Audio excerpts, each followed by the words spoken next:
Hello friends, स्वागत है आपका मेरे इस वीडियो के अंदर। और पिछले वीडियोस के अंदर हमने कुछ क्वेश्चंस किए थे जिसमें विभाजकता के नियम हमने देखे थे, डिविजिबिलिटी के नियम देखे थे, जो नंबर सिस्टम के अंदर मोस्ट इंपॉर्टेंट है टॉपिक, मतलब जिनमें से क्वेश्चन बनने ही बनने होते हैं। तो हमने 1 से लेकर 5 तक के डिविजिबिलिटी के नियम सीख लिए थे। अब आज हम उसके आगे कंटिन्यू करेंगे। ठीक है, तो डिविजिबिलिटी का मतलब मैं आपको पहले ही बता चुका हूँ। डिविजिबिलिटी का मतलब हो गया कि कोई एक संख्या है, उस संख्या के अंदर 1 2 3 4 जिस नंबर को बोला गया है वो उसमें पूरी तरह से भाग दे दे।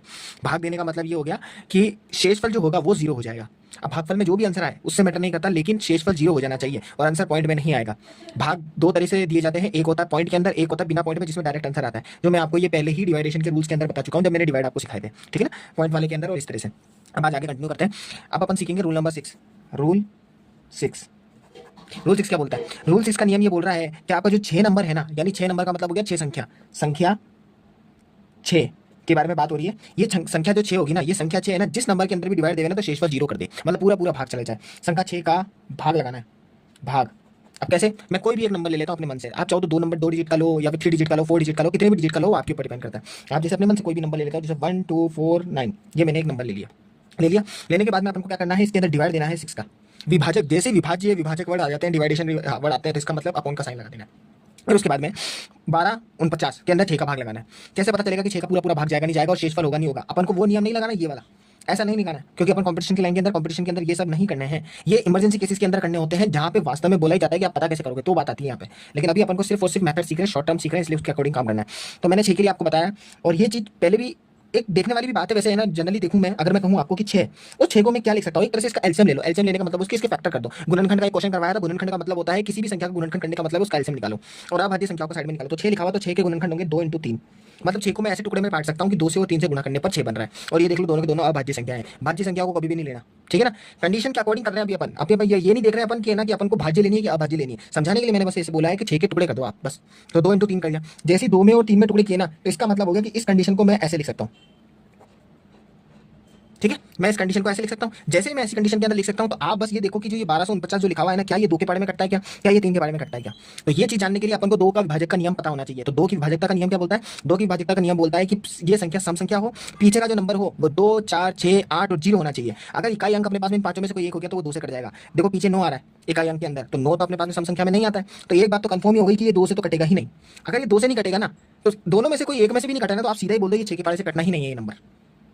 ठीक है, मैं एक और क्वेश्चन लेता हूँ, जैसे फॉर एग्जाम्पल अपनी मर्जी से ले लेता हूँ, जैसे फॉर एग्जाम्पल लेता हूँ जैसे 1 2 6, ये मैंने नंबर ले लिया। और मैं आपको कहूँ कि इसको पता लगाइए कि आप ये 6 की टेबल में कटता है नहीं कटता। आप सीधा क्या करो, डिवाइड का साइन लगाओ, 2 × 3 लगा दो। जैसे आप ये कंडीशन करोगे तो आप तो सीधा देखो 2 के पारे में क्या ये पूरा नंबर कटता है, 3 के पारे में क्या पूरा नंबर कटता है क्या? तो 2 के विभाजक का नियम लगाओ, जो 2 का नियम अपने पढ़ा था। क्या पढ़ा था? सम संख्या होनी चाहिए, 2 4 6 8 और 0 आना चाहिए लास्ट में। तो देखो लास्ट में 6 आ रहा है। 6 आने का मतलब होगा सीधा सीधा आप बोल सकते हो कि 2 के बारे में तो कटेगा ही कटेगा। अब आप कंफर्म करोगे क्या 3 के बारे में कटेगा क्या? तो 3 के विभाजकता का नियम मैंने आपको बताया था। 3 के विभाजकता के नियम के अंदर मैंने बताया था जितने नंबर दे रखे हैं उन सबको जोड़ दो, सारे नंबर्स को जोड़ दो। कैसे जोड़ोगे? 1 + 2 + 6, इनको जोड़ दो आप। तो देखो 1 और 2 हो गए 3, 3 और 6 हो गए 9, तो 9 आ गया। आप 9 के अंदर आप 3 का भाग लगा सकते हो, बिल्कुल लगा सकते हो, पूरा पूरा जा रहा है 3 3 का 9। तो इसका मतलब ये 3 से भी कट गया। तो इसका मतलब अपन को पता चल गया कि 1 2 6 है ना, यानी 126 है, वो 6 के पाड़े में कट सकता है। यानी दोनों से कटने का मतलब हो गया कि 6 के पाड़े में भी कट जाएगा। ठीक है, एक और क्वेश्चन मैं आपको करवा देता हूँ, थोड़ा 4 डिजिट तक मैं ले लेता हूँ। जैसे फॉर एग्जाम्पल मैं कोई एक नंबर ले लेता हूँ, अपनी मर्जी से ले रहा हूँ मैं, ठीक है ना। जैसे फॉर एग्जाम्पल मैं अपना नंबर ले लेता हूँ 2 4 और उसके बाद में 4 8, ये मैंने एक नंबर ले लिया 4 डिजिट के अंदर। अब मुझे पता लगाना है कि ये 6 के अंदर जाएगा नहीं जाएगा। आप तो वही कंडीशन करो, 2 4 4 8 जो आ रहा है ना, उसको है ना आप क्या करो, 2 × 3 कर लो। फटाफट से 2 के पारे के अंदर देखना है, तो 2 का पारा यानी 2 की टेबल की बात आ रही है, तो 2 की टेबल के अंदर 2 4 6 8 और 0, लास्ट में देख लो 8 आ गया, तो ये 2 से तो कट गया।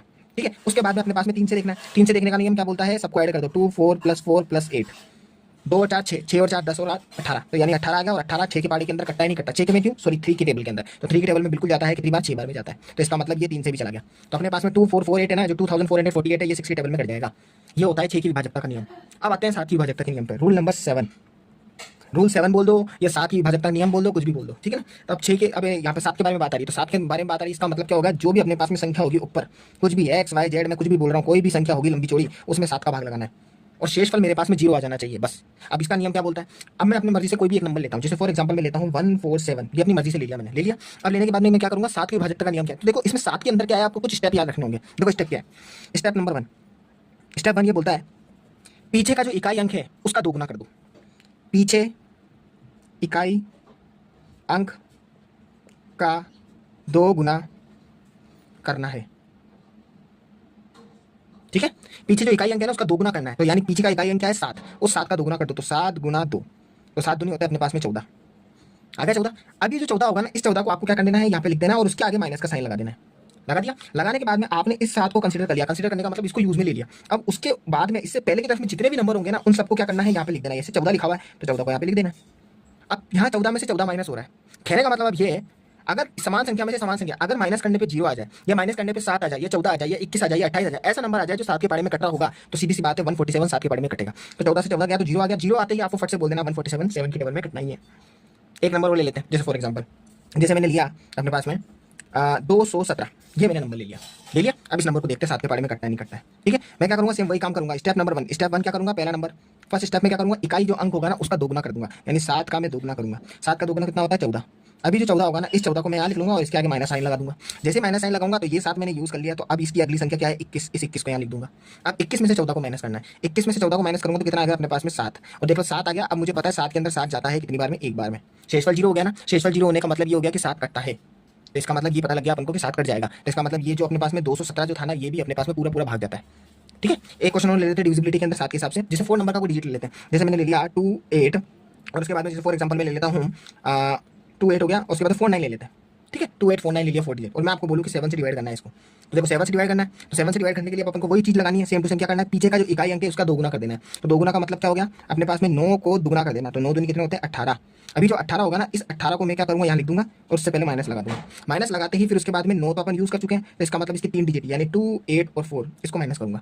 अब मैं माइनस करता हूँ, 4 में से 8 जाएगा नहीं तो इससे कैरी लेंगे तो 7 हो जाएगा, तो 14। 14 में से 8 जाएंगे तो कितने बचेंगे, 6। 7 बच गया, 7 में से 1 जाएंगे तो 6, और उसके बाद में कितने बचेंगे, 2 2 6 6 अपने पास में आंसर बचा। अभी जो आंसर बचा है ना, इस आंसर को अपन 7 की टेबल से डिवाइड करने की कोशिश करेंगे। वैसे आप चाहो तो करो, या फिर नहीं करना चाहो तो नहीं करो, कोई दिक्कत फर्क नहीं पड़ता। क्यों? क्योंकि अभी एक स्टेप और फॉलो कर सकते हैं अपन छोटा नंबर बनाने के लिए। क्या स्टेप फॉलो कर सकते हैं, जो काम आपने यूं किया था ना वही काम अब इसमें करो। क्या करो, 6 आ रहा है ना, पीछे का इकाई अंक वापस से इसका दोगुना कर दो, तो 6 का दोगुना कर दो। तो 6 का दोगुना करेंगे तो कितना हो जाएगा, 12 हो जाएगा। 12 हो गया। अब इस 12 को क्या करो, 6 तो मैंने यूज कर लिया, तो इस 12 को यहाँ लिखो और उसके बाद में माइनस लगाओ और यहाँ पे 26 लिख दो। लिख दिया 26। 26 में से 12 जाएंगे तो अपने पास में कितने बचेंगे, 14 बचेंगे। अब 14 बच गया ना, तो देखो आपको पता है 7 की टेबल के अंदर 14 कटता है 2 बार में। तो इसका मतलब जो मैंने नंबर लिखा ना 2 8 4 9, ये पूरा पूरा 7 के पहाड़े के अंदर कटता है। इसका मतलब ये वो नंबर हो गया। क्योंकि क्वेश्चन क्या ऐसे आएंगे, क्वेश्चन ऐसे दे देंगे, कोई लंबा चौड़ा नंबर दे देंगे 5 अंकों का या 6 अंकों का, 4 अंकों का, और आपसे पूछेंगे कि निम्न में से है ना कौन सी संख्या है जिससे ये नंबर कटता है। ऑप्शन में दे देंगे आपके पास में, जैसे दे देंगे 6 5 2 या 7। फिर आपको पता लगाना होगा कि ये किस नंबर से कटता है। नंबर ऐसा ही देंगे कि ऑप्शन में से एक में से ही कटेगा। ऐसा कभी नहीं होगा कि वो जो नंबर होगा ना वो किसी और संख्या के अलावा भी कट रहा हो। ऑप्शन के अंदर 2 ऑप्शन ऐसे नहीं होंगे कि दोनों सेम सेम दोनों को काट सके, ऐसा कभी नहीं होगा। क्वेश्चन ऐसे बनाएंगे कि कोई एक नंबर ही काट रहा होगा उसको। ठीक है, ये था अपने पास में रूल नंबर 6, ये था रूल नंबर 7। रूल नंबर 7 को मैंने बहुत बड़े डिटेल में समझा दिया। ठीक है ना, अब कुछ है ना अपन पहले क्वेश्चन को देखते हैं। देखो कुछ क्वेश्चन कैसे क्या आते हैं। ठीक है, जैसे मेरे पास में एक क्वेश्चन है। ठीक है, अब जैसे देखो ये क्वेश्चन क्या बोल रहा है, 300 और 400 के बीच में कितनी संख्या 7 से विभाजित होती है। अब देखो ये क्या बोल रहा है, 7 से विभाजित होती है। विभाजित का मतलब ये है 300 आ गया तो 300 के बाद में 301 302 303 304 305 कुछ ऐसे चलेगा पेयर चलेगा। तो अब इसका मतलब 300 से लेकर 400 के बीच में बतानी है मुझे। तो एक बात तो कंफर्म है, ये बोल रहा है 300 से लेकर 400 के बीच में, ये बीच बोल रहा है, तो बीच में बोल रहा है, तो इसका मतलब अपन को शुरुआत कहां से करनी है, 301 से। और ये 400 हो गया, तो 400 के पहले क्या था अपने पास में 399 399। इनडायरेक्टली बस वो इन दो नंबर के बीच की संख्या, सॉरी माफ कीजिए, इन दो नंबर के अंदर अंदर बोल रहा है कि आपको ये बताना है 7 से कितनी संख्या विभाजित होती है। तो कितनी संख्या विभाजित होती है, तो आप क्या करो, सबसे बेस्ट तरीका है, अब यहाँ पे लिखा हुआ है 300। अब जैसे यहाँ पे 300 लिखा हुआ है ना, देखो यहाँ पे 300 और 400 के बीच में कितनी संख्या 7 से विभाजित हो रही है ये बताना है अपन को। तो देखो अगर 300 है और ये अपने पास में 400 है, तो देखो 301 हो गया और ये 399 हो गया। तो देखो 301 हो गया, तो 301 के अंदर अपन क्या कर सकते हैं, आप क्या करो, भाग लगाना शुरू करो। देखो भाग कैसे लगाते हैं, ठीक से देखना। अगर मैं आपको बोलूँ ऐसे भाग लगाते हैं 301 में, लगाया 301 के अंदर मैं 7 का भाग लगाता हूँ। ठीक है, जैसे मैं 301 के अंदर 7 का भाग लगाऊं तो देखो 7 चौक 28। 28 आने के बाद में कितने बचेंगे मेरे पास में 2, फिर यहाँ पे बचेगा अपने पास में 1। अब देखो यहाँ पे सीधा सीधा 21 बच गया। 21 बचने का मतलब है 7 के पारे में 21 कितनी बार जाता है, 3 बार में, तो 21 चला गया, 0 बच गया। शेषफल 0 बचते इसका मतलब तैयार, यानी 301 जो है ना वो 7 के पारे में पूरी पूरी बार जा रहा है। पहली कंडीशन तो अपने पास में फॉलो हो गई। ठीक है ना, अपने पास में ठीक है, पहली कंडीशन अपन ने फॉलो कर दी। 301 और 400 के बीच में कितनी संख्या 7 से विभाजित हो रही है ये अपन को बताना है। ठीक है, अब उसके अंदर क्या होगा, अब नेक्स्ट अपने पास में तो अपन को 301 पता चल गया। अब देखो 301 जैसे पता चलेगा ना, 301 के बाद में आपको पता चल चुका है कि 301।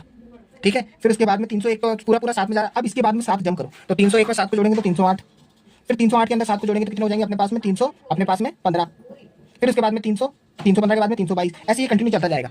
और लास्ट मुझे कहाँ तक लेके जाना है, मुझे लेकर जाना है लास्ट अपने पास में 399 तक।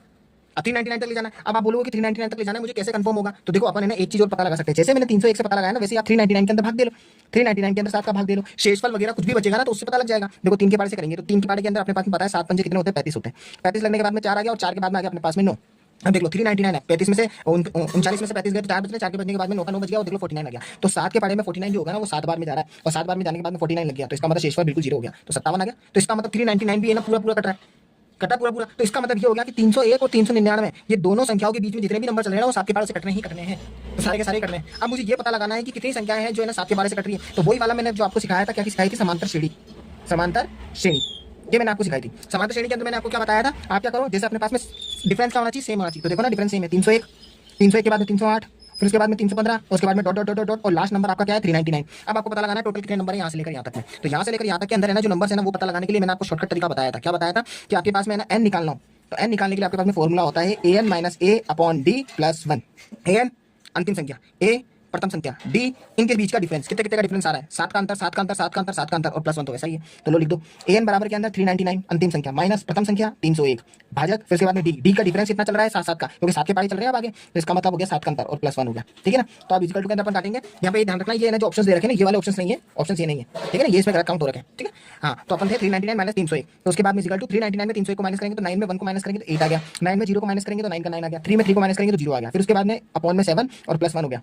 अब अपन क्या करेंगे, 7 के पारे में क्या 98 कटता है क्या, देखो काट लेते हैं। 7 के पारे में 98 काटे, 7 कम 7 हो गया, फिर 2 और 8 बचेंगे 28, बिल्कुल कटता है 7 चौक 28, तो 14 बार में तो 14 प्लस 1 तो टोटल मिला के कितना हो गया नंबर अपने पास में 15 हो गया। तो इसका मतलब अपन को पता चल चुका है 300 और 400 के बीच में कितनी संख्या 7 से विभाजित होती है। तो अपन बोलेंगे कि भैया 15 संख्या अपने पास में विभाजित होती है। कितनी संख्या विभाजित होती है, 15 संख्या विभाजित होती है, क्योंकि 300 से 400 के बीच में पूछ रहा है, ना कि वो 4000 के बीच में पूछ रहा है, ना ही कोई नंबर पूछ रहा है। ठीक है ना। तो अपने पास में ये वाला जो क्वेश्चन था ना, ये एक समझाने के तौर पे एक बढ़िया सा क्वेश्चन लिया था मैंने। ठीक है ना, ये ऑप्शन गलती से मैंने कहीं और जगह से काउंट कर लिया, पता नहीं कहाँ के लिखने में आ गए। ठीक है ना, इस बात के लिए मैं माफी चाहूंगा। ठीक है, तो ये मेरे पास में एक बढ़िया सा क्वेश्चन था समझाने के लिए, जो मैंने बढ़िया तरीके से काउंट करके, ये मैंने जानबूझ के फैला फैला के करवाया है। तो ये कंडीशन इसमें ऐसी बना दी है कि अपन को पता लगाना है कि 7 के टेबल के अंदर कैसे क्या कटेगी क्या नहीं कटेंगे। ठीक है, तो अब मैं आपको मिलूंगा नेक्स्ट क्वेश्चन के अंदर। अब नेक्स्ट क्वेश्चन के अंदर है ना, मतलब अपन क्या करेंगे कि अच्छे अच्छे क्वेश्चन करने की कोशिश करेंगे, और जितने भी डिविजिबिलिटी के क्वेश्चन बाकी रह गए हैं या फिर डिविजिबिलिटी के नियम बाकी रह गए हैं उसको आगे कंटिन्यू करते जाएंगे। ठीक है, तो आपको मेरा कंटेंट अच्छा लग रहा है, मेरी वीडियोस अच्छी लग रही है तो लाइक शेयर सब्सक्राइब करते जाइए। ठीक है ना, और अच्छे से अच्छी वीडियोस को मैं पूरी कोशिश करूंगा कि जितना जल्दी हो सके मैं फटाफट क्वेश्चन को रिवाइज करता जाऊं और क्वेश्चन करवाता जाऊं और जल्दी जल्दी सिलेबस को खींचता जाऊं। ठीक है ना, फिर क्योंकि क्या होगा, फिर एक साथ क्वेश्चन पेपर को लगाने में ना मजा आएगा। ठीक है, तो मैं आपको मिलूंगा नेक्स्ट वीडियो के अंदर, तब तक के लिए बाय।